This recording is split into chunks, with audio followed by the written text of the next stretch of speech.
오늘의 주요 뉴스입니다. 최태원 SK그룹 회장이 인공지능에 방점을 찍고 산업지형 재편에 속도를 내고 있습니다. 2027년 가동을 목표로 울산 AI 데이터 센터를 건립하는 등 AI를 회사 성장 발판으로 삼는다는 전략입니다. 공공기관 경영평가에서 2년 연속 미흡 판정을 받은 주택도시보증공사의 유병태 사장이 해임 위기에 처했습니다. 2조 원이 넘는 적자를 기록하면서도 내부 직원에게는 연 2.5%의 주택자금 대출을 제공하고 있어 논란을 키우고 있습니다. 지난해 실적 부진을 겪은 에코프로그룹이 반등을 위한 시동을 걸었습니다. 에코프로그룹은 양극재 포트폴리오 확대부터 인도네시아 수직 계열화 구축, 헝가리 공장 가동까지 다양한 대응에 나선다는 방침입니다. 구글과 애플, 페이스북 등에서 160억 건에 달하는 이용자 로그인 정보가 유출된 것으로 알려졌습니다. 전문가들은 해커들이 로그인 정보로 메일 등에 접속해 추가적으로 신상 정보를 털 수 있다고 우려하고 있습니다.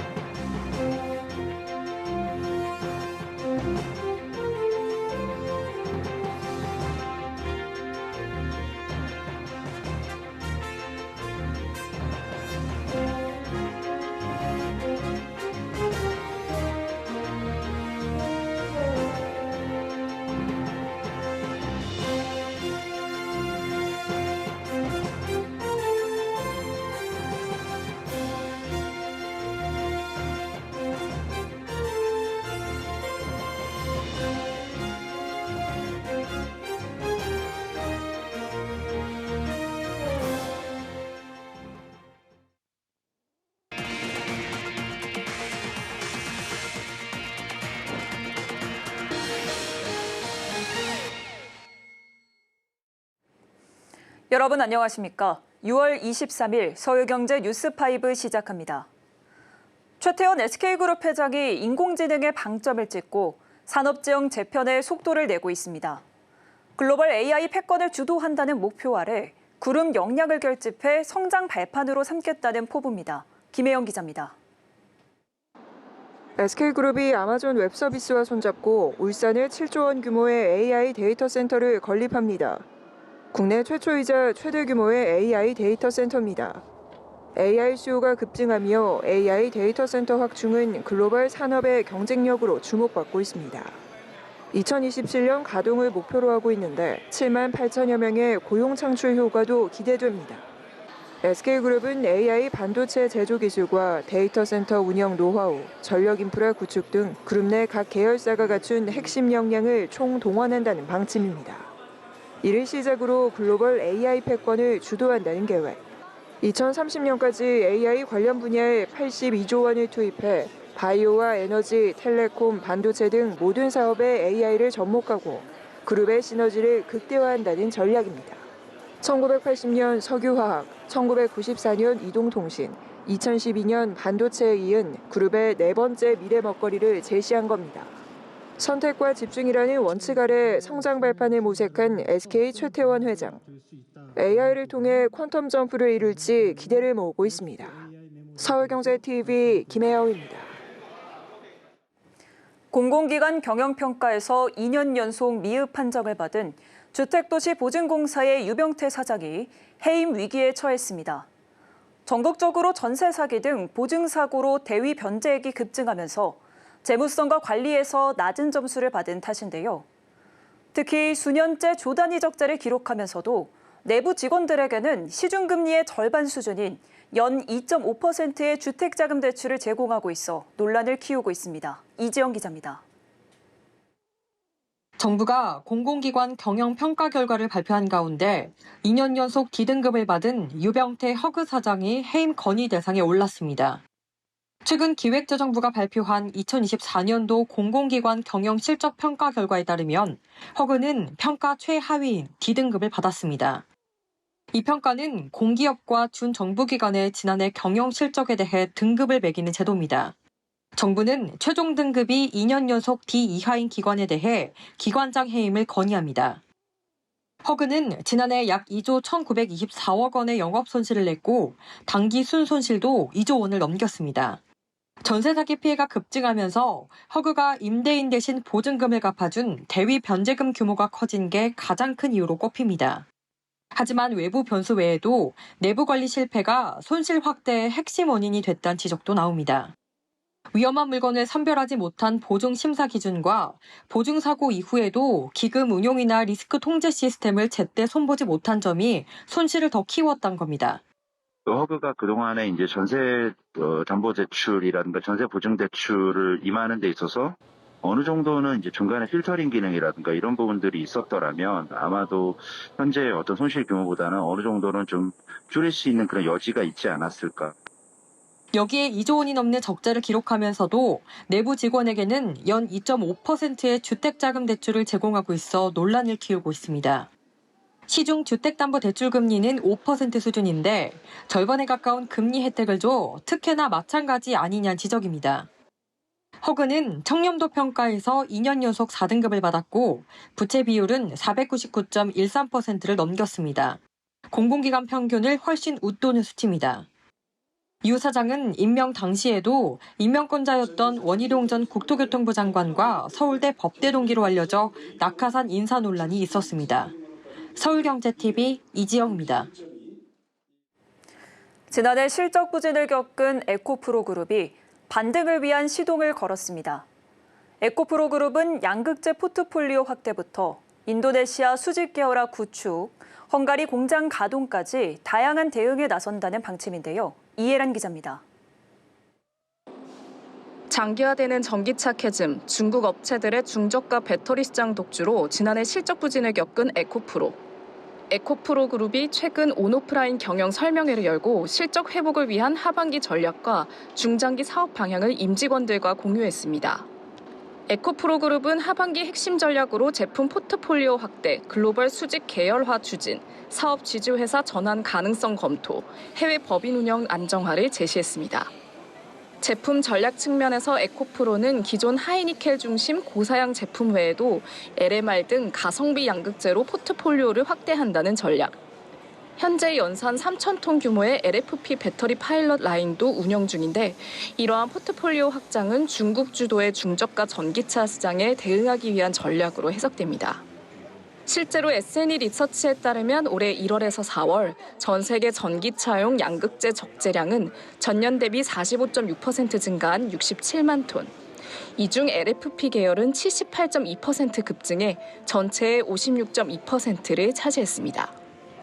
3원계보다도 빠른 성장세입니다. 한국 업체들도 중저가 제품군 확대 압력에 직면하고 있는데 에코프로 역시 변화에 맞춰 제품 전략을 재정비하는 단계로 풀이됩니다. 글로벌 공급망과 관련해선 인도네시아에서 니켈 재련부터 양극재 생산, 리사이클링까지 연결하는 수직 계열화 구조를 구축한다는 계획입니다. 니켈 매장량이 풍부한 인도네시아 현지 자원을 바탕으로 원가 경쟁력을 확보하고 생산 효율성을 높인다는 전략. 지주사인 에코프로는 사업 지주사로 전환을 검토하겠다고 밝혔습니다. 이는 2차 전지 외의 신규 산업 진출을 염두에 두는 것으로 그룹의 지속 성장을 위한 체질 개선 작업입니다. 해외 사업 부문에선 유럽 전기차 시장 공략을 위한 헝가리 양극재 공장이 올 연말 가동을 목표로 건설 중이고 현지 운영 안정화와 리스크 관리 체계 강화에 집중하고 있습니다.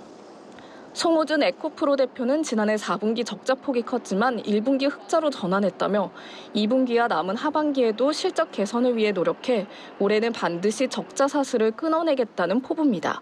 서울경제TV 이혜란입니다. 구글과 애플, 페이스북, 텔레그램 등에서 160억 건에 달하는 이용자 로그인 정보가 유출된 것으로 알려졌습니다. 유출된 정보에는 아이디와 계정 비밀번호 등이 포함됐는데요.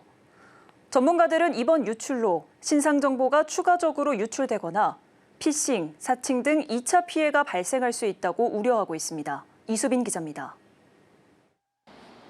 구글, 애플, 페이스북 등에서 역대 최대 규모의 로그인 정보가 유출됐을 것이라는 분석이 나왔습니다. 전문가들은 사칭, 추가 개인정보 유출 등 2차 피해 발생 가능성이 있을 것으로 우려하고 있습니다.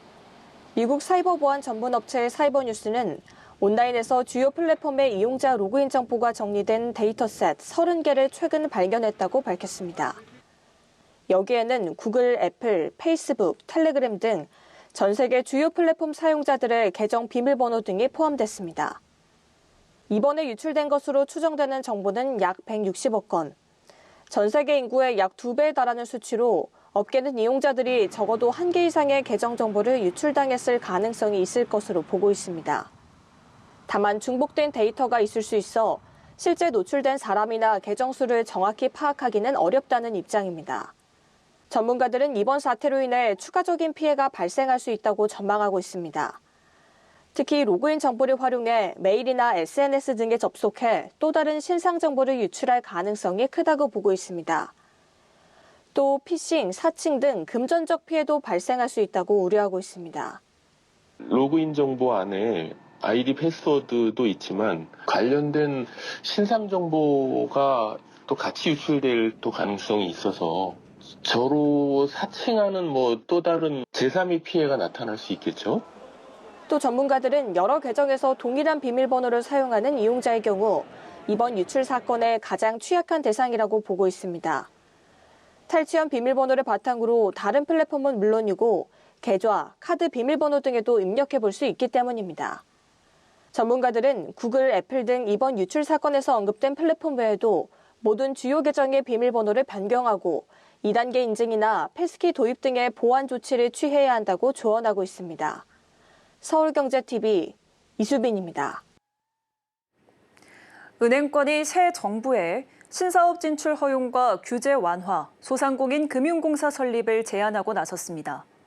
새 정부 출범 이후 상생금융 압박이 거세지자 이에 대한 부담을 덜기 위한 방책으로 보입니다. 이연아 기자입니다.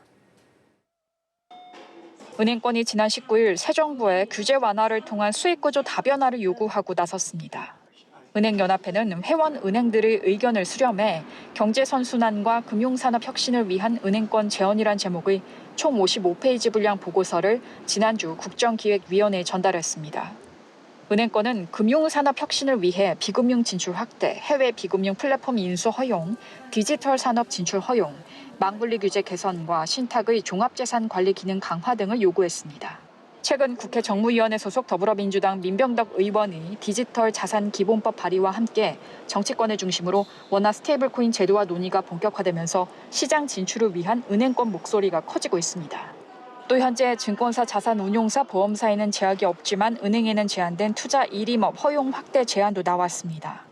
무엇보다 이번 보고서에서 눈에 띄는 부분은 은행권의 소상공인 금융 비금융 지원을 위한 소상공인 금융공사 설립 제안입니다.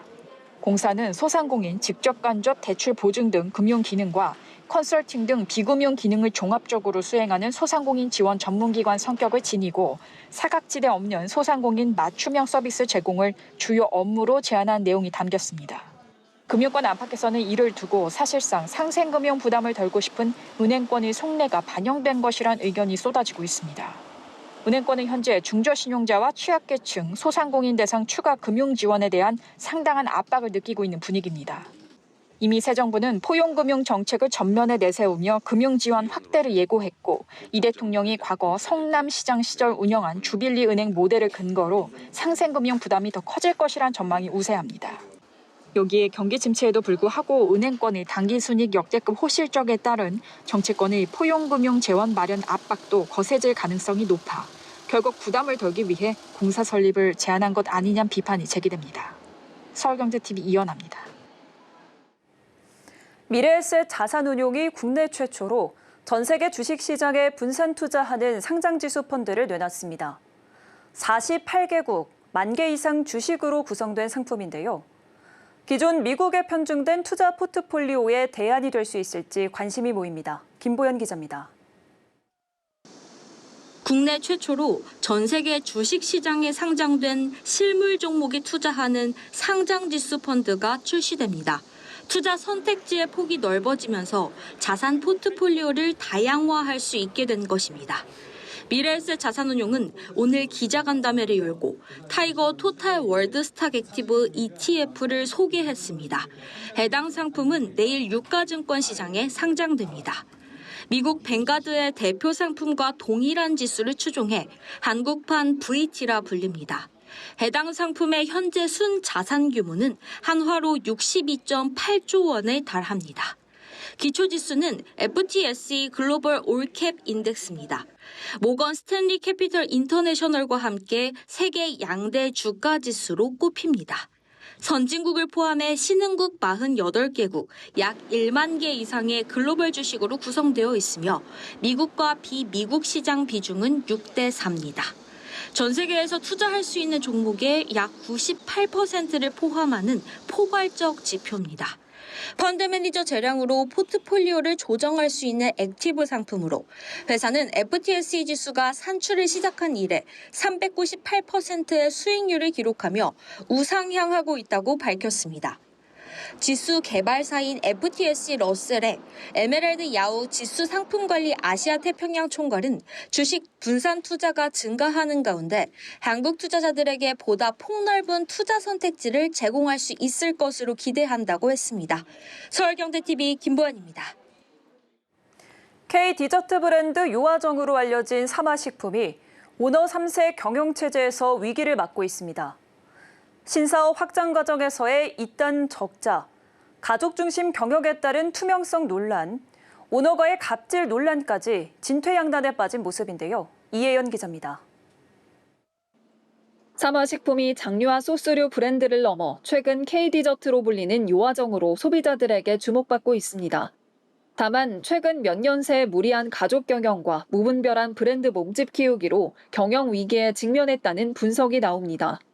장류 브랜드 사마와 가정간편식 요리앤사마, 치킨 프랜차이즈 아라치 치킨 등을 운영하는 식품자회사 사마 FNC는 최근까지 영업 적자가 지속되고 있습니다. 지난 2021년 35억 원의 영업이익을 냈지만 이후 2022년부터 24억 원의 손실을 내며 적자 전환한 데 이어 2023년엔 적자 폭이 53억 원으로까지 불어났습니다. 사마식품은 새로운 성장 동력의 일환으로 지난 2024년 요거트 아이스크림 브랜드 요아정을 인수합병하는 등 디저트 프랜차이즈 사업에도 공을 들이고 있습니다. 다만 신사업이 회사의 든든한 성장 엔진이 되지는 못한 모습입니다. 인수 이후 요아정의 가맹 점수를 공격적으로 늘린 결과 외형은 커졌지만 내실이 뒷받침되지 못하고 있다는 지적이 나옵니다. 지난해 요아정 가맹본부 부채 비율은 121%에 달하고 직영점 비중이 1%에도 미치지 못하면서 재무 건전성과 사업 안정성 모두 경고등이 켜졌기 때문. 사마식품은 가족 중심 경영의 그늘에서도 자유롭지 못한 분위기입니다.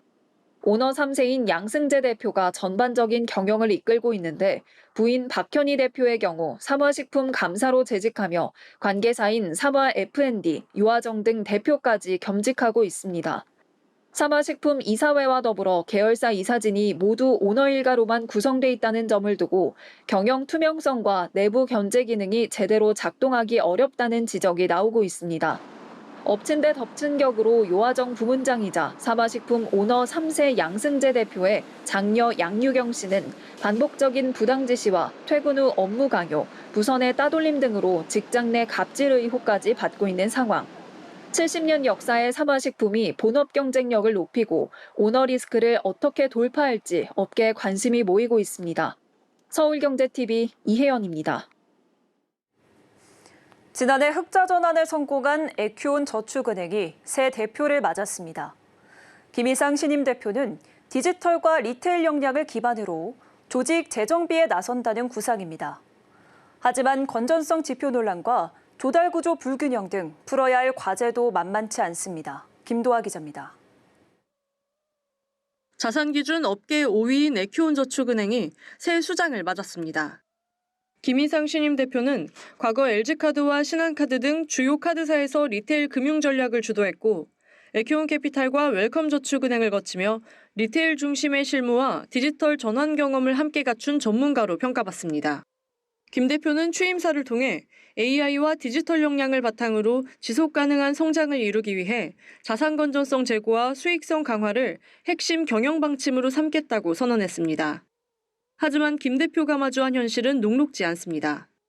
에큐온저축은행은 지난해 370억 원의 흑자를 기록하며 실적 반등에 성공했지만 자산 건전성과 내부 통제, 자금 조달 구조 등 풀어야 할 과제가 산적한 상황입니다. 요구불예금 비중이 빠르게 늘며 안정성에 부담이 커졌고 일부 고위험 여신에 대해선 금융당국으로부터 4건의 경영 유의사항을 지적받기도 했습니다.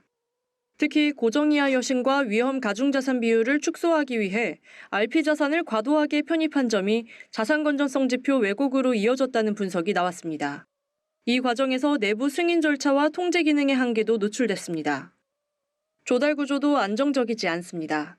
최근 요구불예금 비중이 17.2%까지 치솟으며 2년 만에 2배 이상 증가했고 수신금리를 인하하면서 수신 총액은 오히려 줄었습니다. 이런 상황에서 김 대표는 취임사를 통해 5대 핵심 전략을 중심으로 전방위적인 재정비에 나서겠다는 구상을 내놨습니다. 핵심은 AI 기반 대안 신용평가 모형 고도화를 통한 리스크 관리와 위험 기반 가격 정책 운용, 그리고 차주 맞춤형 대출 한도 및 금리 정책의 정교화입니다.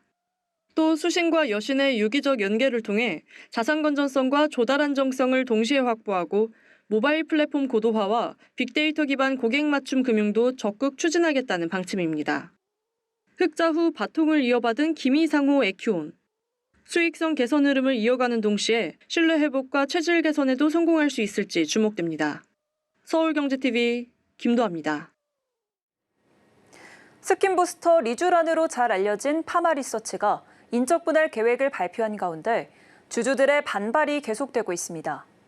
회사 측은 글로벌 재생의학 시장에서 빠르게 성장하기 위해 내린 전략적 결정이라는 입장이지만 다른 한편에서는 대주주의 지배력 강화를 위한 꼼수라는 의혹도 제기되고 있습니다. 이금숙 기자입니다.